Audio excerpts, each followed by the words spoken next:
2 hours ago, the White House signed an executive order that economists are calling the most economically suicidal decision in modern American history. President Trump declared a complete closure of the United States-Canada border under national security emergency powers. Not just commercial restrictions. Not enhanced inspections. Total closure. All 5,525 miles. All 120 crossing points. No trucks. No trains. No people. The longest international border on Earth shut down with a single signature. The executive order contains 3 directives that ignore every economic reality of North American integration. First, all land crossings between the United States and Canada are closed indefinitely to all traffic except emergency medical transport requiring prior federal approval. Second, all commercial flights between the two nations are suspended. Third, any attempt by state governments or private entities to circumvent the closure will be treated as a federal crime. The justification came through a national address where Trump framed the closure as necessary to protect American sovereignty and security. He said America can no longer allow its economy to be vulnerable to pressure from a neighbor that refuses to respect American interests. He said the closure will remain until Canada agrees to comprehensive negotiations on terms acceptable to the United States. What he did not say is that $2.5 billion in trade crosses that border every single day, that 400,000 people cross for work regularly, and that American factories from Detroit to Seattle depend on parts and materials that cross the border multiple times during production. The White House expected economic pressure to force immediate Canadian concessions. They expected business leaders on both sides to demand their governments find a solution quickly. They calculated that Canada, with 75% of exports going to the United States, would break first. They were catastrophically wrong about who holds the leverage. Mark Carney appeared in Ottawa 75 minutes after the border closure order went public. He stood at the podium with the Transport Minister, the Infrastructure Minister, and notably, the CEOs of the St. Lawrence Seaway Management Corporation and Canadian National Railway appearing via satellite. The presence of infrastructure executives at a government press conference sent an immediate message. This response would not be diplomatic. It would be operational. Carney opened with a single question. Does America understand what just stopped moving? Then he explained. Every day, $2.5 billion in goods crosses the border. But that number is meaningless without understanding what those goods are and what stops when they stop moving. Auto parts that cross the border 7 times during vehicle assembly. Crude oil that keeps American refineries operating. Electricity that powers American cities. Aluminum that builds American aircraft. Medical supplies that stock American hospitals. Agricultural products that fill American grocery stores. All of it stopped 2 hours ago. Then came the countermeasures. Not diplomatic protests. Not legal challenges. Operational responses that would demonstrate exactly what a closed border actually means. First, the St. Lawrence Seaway is closed to all traffic effective immediately. For those unfamiliar, the Seaway is the shipping corridor connecting the Great Lakes to the Atlantic Ocean. It allows ocean-going vessels to reach ports in Chicago, Detroit, Cleveland, and Toledo. Every year, 160 million tons of cargo worth $35 billion moves through this system. Iron ore for steel mills. Grain for export. Coal for power plants. Construction materials for infrastructure projects. As of now, that entire system is shut down. Ships currently in the Seaway have 48 hours to clear Canadian waters. No new vessels will be permitted entry. Second, Canadian National Railway and Canadian Pacific Railway are suspending all operations on their American rail networks. These are Canadian companies that own and operate thousands of miles of rail infrastructure inside the United States. They carry 35% of all rail freight moving through and within America. Grain from the Midwest to ports. Containers from West Coast ports to eastern markets. Automobiles from factories to dealerships. All of it stopped. The trains are being recalled to Canadian territory. Third, the Ambassador Bridge connecting Detroit and Windsor, the single busiest commercial crossing point in North America carrying $130 billion in annual trade, is closed for emergency infrastructure inspection of indefinite duration. The bridge is privately owned by a Canadian company. The inspection schedule is their decision. Fourth, Trans-Northern Pipeline, carrying aviation fuel to airports in the American Midwest and Northeast, is shut down for regulatory compliance review. Dozens of American airports depend on this pipeline. They have roughly 10 days of reserve fuel capacity. Carney let the implications sink in. Then he addressed American workers directly. Automotive assembly line workers in Michigan will be sent home within 48 hours as parts from Canada stop arriving. Steel workers will watch their mills go idle as iron ore ships cannot reach Great Lakes ports. Grain farmers will see their export revenues disappear as shipping routes close. Airport workers will face furloughs as flight schedules collapse due to fuel shortages. This is not Canada attacking American workers. This is the reality of what a closed border actually means for an integrated economy. No questions taken. The infrastructure executive signed off. Carney walked away. Within 30 minutes, the operational shutdowns began. The economic impact was immediate and catastrophic. The Detroit 3 automotive manufacturers issued emergency statements. Ford announced production suspensions at 8 assembly plants within 72 hours.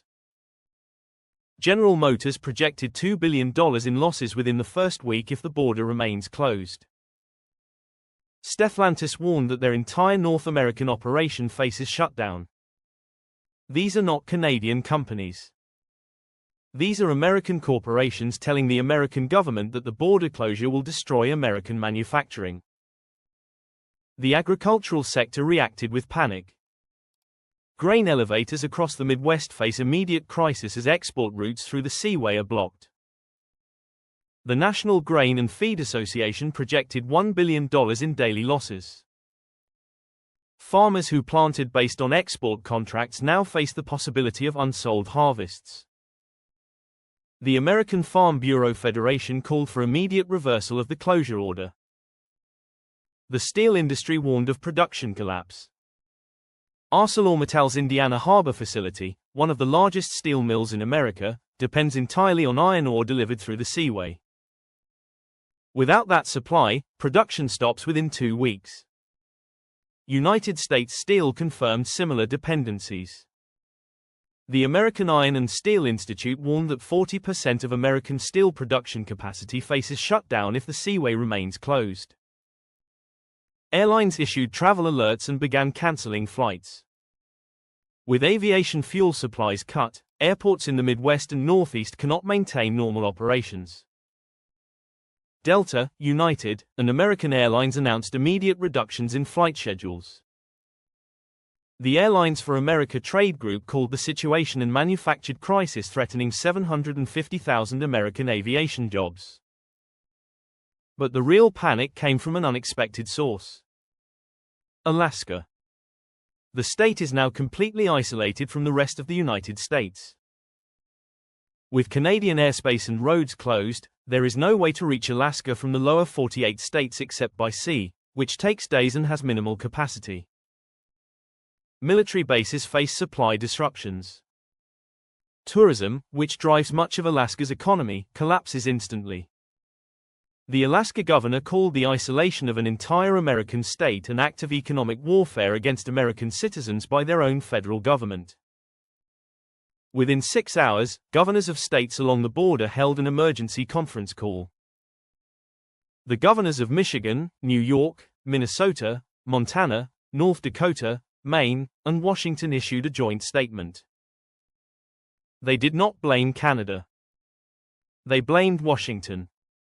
They pointed out that their states have maintained productive relationships with Canadian provinces for decades. They noted that the border closure was implemented without consulting state governments whose economies depend on that border functioning. They demanded immediate reversal. The political reaction revealed deep fractures. Republican senators from agricultural states broke with the administration. Democratic governors openly defied federal authority by announcing they would seek legal means to reopen border crossings. Even traditionally loyal conservative districts began demanding answers as factories announced layoffs and farmers faced financial ruin. Business leaders reacted with fury. The United States Chamber of Commerce called it economic suicide. The National Association of Manufacturers projected 2 million job losses within 30 days if the closure continues.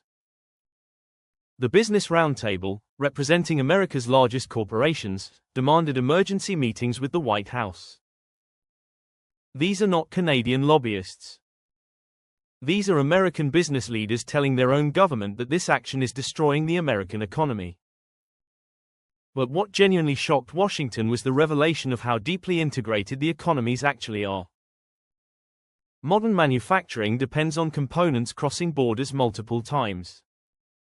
A vehicle built in Detroit contains parts manufactured in Ontario, assembled in Michigan using steel from Indiana made with Canadian iron ore, painted with chemicals from Quebec, and shipped using Canadian rail infrastructure. When one link breaks, the entire chain collapses. The just-in-time manufacturing system that defines modern efficiency became a catastrophic vulnerability. Factories designed to maintain minimal inventory cannot function when supply lines are cut. Within 48 hours, plants across the industrial Midwest began running out of critical components. Assembly lines that never stopped now sat idle because a single Canadian part was unavailable. Here is what makes this crisis fundamentally different from other disputes. This is not abstract economic theory or long-term projections. This is factories closing today. This is workers being sent home today. This is farmers unable to ship grain today. This is airplanes unable to fly today. The impact is immediate, visible, and impossible to spin away. And the timeline is brutal. The White House assumed they had weeks to negotiate. They have days. Automotive plants have 72 hours of parts inventory. After that, production stops. Steel mills have 2 weeks of iron ore reserves. After that, furnaces go cold and restarting them takes months. Airports have 10 days of aviation fuel. After that, flights stop. The economic damage is not theoretical. It is accumulating by the hour. Trump now faces an impossible situation. Maintain the closure and watch American factories shut down, American workers lose jobs, American farmers face bankruptcy, and an entire American state remain isolated. Or reopen the border and admit that the most aggressive action of his presidency collapsed in 48 hours because America cannot function without Canada. Or attempt to force Canada to reopen their side, which would require explaining how America plans to compel a sovereign nation to operate infrastructure on their own territory according to American demands. But the governors are not waiting for Trump to decide. Michigan's governor has already reached out to Ontario's premier about potential agreements that would allow limited commercial traffic regardless of federal positions. This is unprecedented.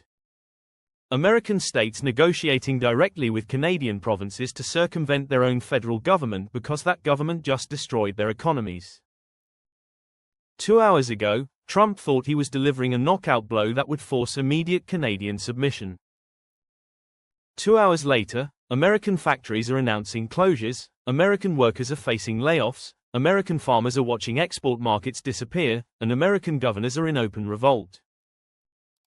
He wanted to prove America does not need Canada. He proved the opposite. The border is not a line on a map. It is the central nervous system of a deeply integrated economy. And Trump just severed it. Mark Carney stood at that podium and asked if America understands what just stopped moving.